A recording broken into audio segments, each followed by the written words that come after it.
นี่คือน้องๆลูกๆนี่คือเกี๊ยวกูด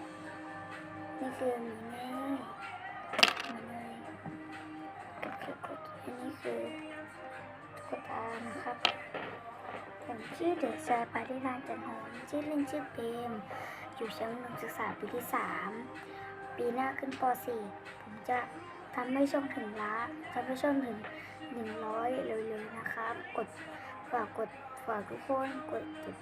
ติดตามผมด้วยนะครับ